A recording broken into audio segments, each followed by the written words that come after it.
After you get out of a relationship with a narcissist, it's easy to beat yourself up. Even when you're in it and putting up with the behavior that you know is not okay, you might consider yourself stupid or foolish. It's pretty common. Yet, if you're trauma bonded, you keep going back. So I'm hoping that this video might help you be a little bit kinder to yourself, because I'm about to explain exactly why things aren't as simple as they seem, and it's not your fault. There are complicated reasons, both in the brain and emotions, that make it so hard to leave. So let's talk about trauma bonding. This is when you feel a super strong connection to someone who treats you badly. You know logically that you should go, but you feel tied to them and can't seem to get yourself away. There are two big things that cause trauma bonding: power differences and on and off again good, bad treatment. So in abusive relationships, the abuser has way more power. And when power is placed in the wrong hands, it can really mess with your sense of safety and stability. So power comes in different forms. It can be obvious or it can be subtle. Either way, a narcissist will exploit that power to its fullest potential. So we're about to look in depth to some obvious yet very common abuses of power. But first, let's talk about a power imbalance that's a little bit less obvious, especially to somebody on the outside. So for example, you may be the one who cares more about the person and the relationship, or maybe you feel an obligation to fix or help the other person, and you feel like you can't leave. Things like this will keep you in a relationship way too long and will expose you to more of those behaviors that create the trauma bond. So now let's look at some examples where there's an obvious and swift change in the power dynamic. First, imagine you just moved in together and the person instantly changes their personality. This happens so often with narcissists. If you've experienced this, let us know in the comments. And in the meantime, I'm going to share a couple of comments that really drive this point home. Here's one from the last video I uploaded, so if you commented there, you may recognize this one. My life is too intertwined to go no contact. We literally bought a house together, and as soon as we signed and bought, he started being worse than ever. I couldn't imagine living together again. Absolute nightmare. Big mistake. Be careful. They are masterful at manipulating. So I'm a firm believer that these are the kinds of situations where trauma bonds are planted, especially in people who may not otherwise be as susceptible to trauma bonding in the first place. This comment doesn't mention anything about trauma bonding, but I wanted to call it out here because this swift change in behavior is so common, and it can become like fertile ground for the seeds of a trauma bond. Because when they know it's not going to be easy for the other person to leave, they're going to turn up the heat on that abuse. So you may end up staying because your choices are limited and dealing with some pretty intense intermittent reinforcement, which is the very thing that creates the trauma bond. And we'll talk more about that soon. And I also have a bunch more comments that I could use to illustrate this pattern of narcissists becoming much more abusive when you move in with them. But here's just one more to drive the point home. So this commenter says, "This is exactly what happened to me. As soon as we moved in together, she turned into a different person." And of course, it's even worse if you move into their house. So they're already established, and you probably had to get rid of most of your stuff, which you gladly did because they had you thinking this would be a forever thing. Then you find yourself regretting the decision before you even unpack all your boxes, but you feel stuck. And so you become vulnerable. And there are so many other power dynamics that a narcissist will take full advantage of, keeping you stuck in abuse and a cycle of hot-cold behavior that creates the trauma bond. Another common one is pregnancy. When a woman is pregnant, she probably wants the support of the child's father, and she probably wants to raise the child in a together family. So if, in this instance, the father is a narcissist, he holds more power than a narcissist ever really should. But this can also happen with pregnancy when the pregnant woman is the narcissist. In that case, the father may worry about losing his parental rights if he leaves. And so, in this case, the female narcissist holds more power than any narcissist ever should. And of course, one more. Marriage is another situation where people end up feeling stuck with abusive partners. So no matter what it is, if your partner is a narcissist and they know you're not likely to leave, you'll see their true colors come shining through. And if you can relate to any of this, I hope this gives you some fuel to stop beating yourself up. I hope you're starting to see that none of this is your fault. But if you're not quite there yet, don't worry, I've got more for you. By the end of this video, I think you'll agree with me. So now let's talk about intermittent reinforcement. But first, let me introduce myself. For those of you who don't know me, my name is Christina, and I'm a narcissistic abuse recovery coach. And I happen to specialize in helping people overcome trauma bonds, just like we're talking about today. So if you feel like you need some one-on-one support, there's a link in the description that can give you some more information on coaching. Okay, so back to intermittent reinforcement.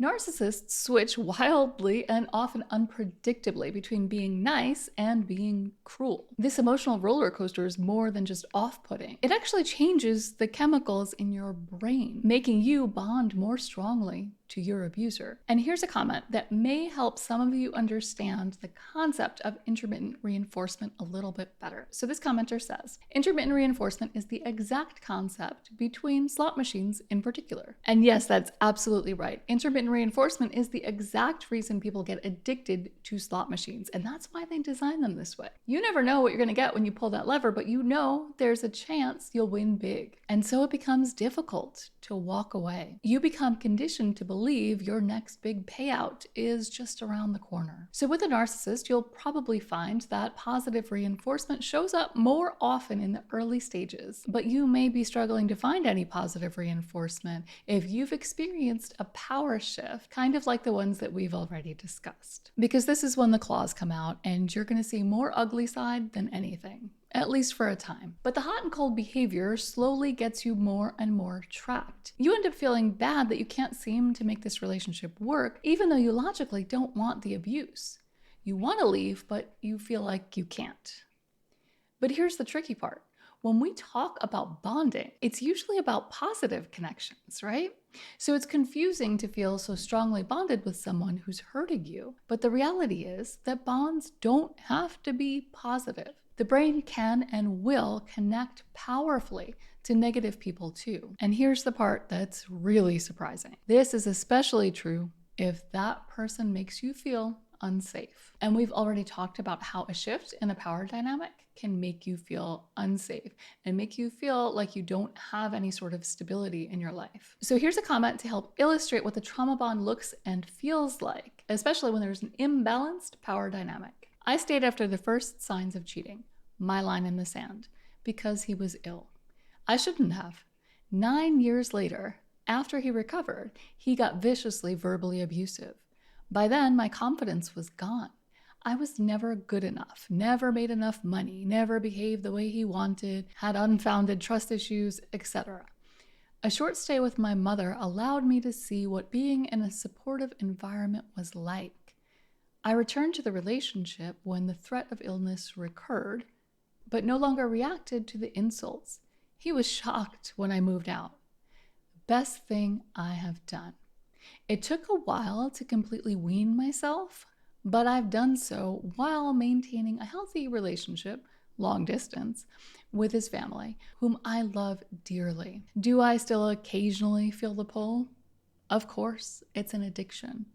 Will I ever go back? No. So this commenter noted that the ex's illness kept them in an abusive relationship.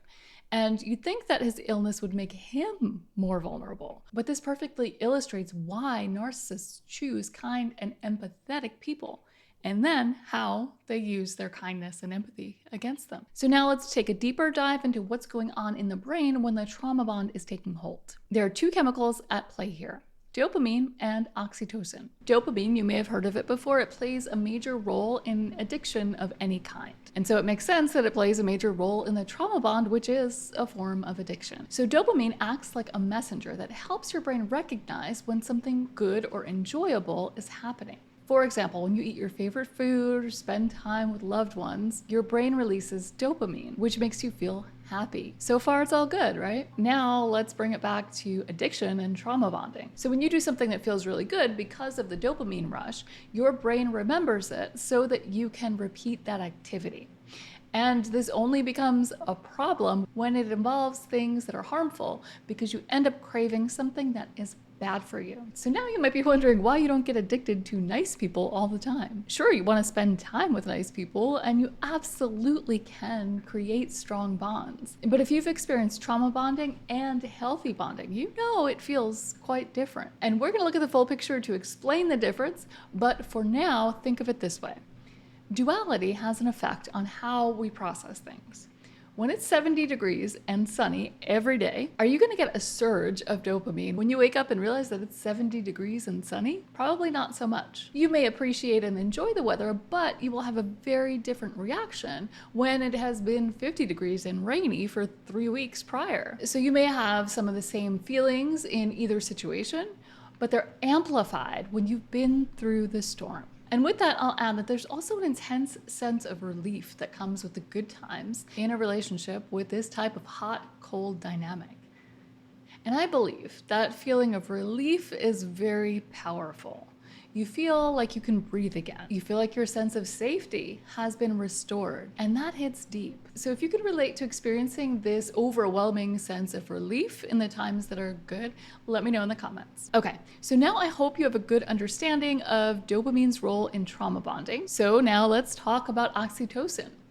Oxytocin is a neurochemical that helps us bond socially. And because of this, it's often called the love hormone. When you hug someone you love, your brain releases oxytocin. And this creates feelings of trust, bonding, and emotional connection. But oxytocin is also responsible for enhancing those good bonding feelings to someone who has been abusive to you. Because of the dopamine surge that you get when things are good, you want the hug, you want the good times. And then when you finally get those things, dopamine kicks in to amplify those good, happy feelings. And then oxytocin kicks in to reinforce those feelings of bonding with this person. So in those moments, both are intensified, and that's what creates this addiction. And this may be a topic for another day, but this is also why so many people end up thinking that someone who is abusive to them is their twin flame or their soulmate, because the connection feels more intense than anything they may have experienced before. But really, it's the intermittent reinforcement, those periods of feast and famine, that make these relationships stand out. So now let's circle back to the discussion of an imbalance in the power dynamic. Imagine you're in a situation where you feel like you can't leave. I've mentioned that the abuse intensifies, but there will also be moments of kindness, even if they're few and far between. In these moments, because you feel stuck, the moments of kindness feel so much more important because they make you feel like you don't have to make that difficult or seemingly impossible decision to leave. They make you feel like if only in that moment you're safe. You feel like maybe things can go back to the way they were before. And maybe you can have that happy family or that picture perfect life or relationship that you've always wanted. The fact that you feel like you lost it makes it so much more intense when you feel like you've gotten it back. And this, I think, really helps illustrate the pull to go back to a narcissist or an abusive person after you've gotten out of the relationship. So maybe you were discarded, or maybe you were just fed up with the abuse and you decided to leave on your own. And then you feel this pull like you have to go back, like nothing is right in the world unless you're back with this person. Like it feels like that person is your sense of safety, when really that person is responsible for pulling the rug out from under you and making you feel unsafe most of the time. So you've been conditioned for so long to crave that feeling of being reunited with a version of that person you thought you were getting from the start. You've been conditioned to believe that pain was the pathway to these intense feelings of love and connection. So here's a comment from someone who seems to be echoing these sentiments. This is really hard. It's like dating Jekyll and Miss Hyde. You got the part you fell for, and they made you think it was your lifelong partner. You dreamed of the future you would have together. Then there's the other side that manipulates you, insults you, never says sorry for making you feel bad. And you wish you'd never met, but even after it's over, you want the one you fell for to come back. And I hope that by now you're seeing that none of this is your fault. If you're not convinced, I'm going to invite you to go ahead and watch this video one more time. Watch it as many times as you need to convince yourself of the truth that you weren't stupid or weak. You were manipulated. So once you've got that down, the next step is to break the bond. And I'll have another video on that coming up soon, so be sure you're subscribed so you don't miss it. But I will share a spoiler for you here right now. The first step is no contact. And if you can't go no contact, go as close as you can. It's incredibly difficult and maybe even impossible to break these bonds when you're still being manipulated. And as I was planning this video, a comment popped up that was so on point to the words I was writing in the moment. I love these little signs and synchronicities. So here's the comment. After spending over a year trying to fix us and breaking free, only to be hoovered back in a couple of months later. The next 7 months of ups and downs, I finally went no contact for good. It's only now that I've actually started to heal. If you want to heal, you must go no contact. Otherwise, that toxic person will halt your healing journey. And if you need more incentive to go no contact, watch the video that just popped up on this screen where I talk about 5 of the most rewarding benefits for going no contact. And for what it's worth, that's where the comment came from that I just shared. And if you like this video, be sure to hit that like button before you leave. I'll see you next time.